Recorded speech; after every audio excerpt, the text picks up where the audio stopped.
Hope Church. I'm Steph Johnson, the Director of Children and Family Ministries here at Hope. I'm honored to be bringing you today's Daily Dose of Hope. We'll be learning today from Luke 10, verses 38 through 42. That's the entire story of Mary and Martha.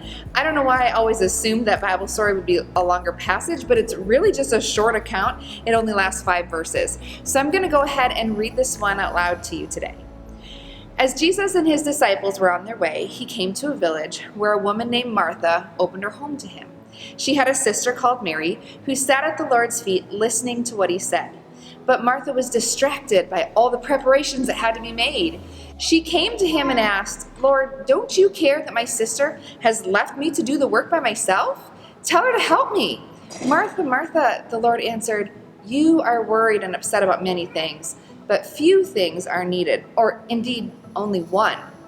Mary has chosen what is better, and it will not be taken away from her."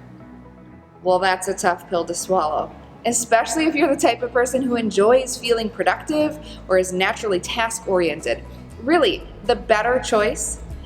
So someone has to get things done from time to time, right? And I figure God created these two sisters to be unique and different for a purpose, so let's talk a little bit more about what God means by that. I have some friends who just have a knack for entertaining and hosting. But it's not about the size or beauty of their home. It's more about how comfortable and secure I feel when I'm with them. So I started looking at why those friends make me feel the way they do. Is it because their home is always immaculate? No. Is it because they serve me food that's always over the top or perfectly prepared and plated? No. It has so much more to do with who they are and their character. I trust their character and I value their kindness and faithfulness and grace when they're interacting with me. So if that's what makes them great hosts to be in the presence of, how did they develop that? While I can admit that some people are just gifted at hosting, I think in my case with my friends, it has a lot to do with their own personal spiritual strength and their time in the presence of Jesus himself. Those friends are usually very down to earth and real, confident, they're grounded friends, and they're wise with their words. And they didn't get that way from flitting around from task to task getting all the things done.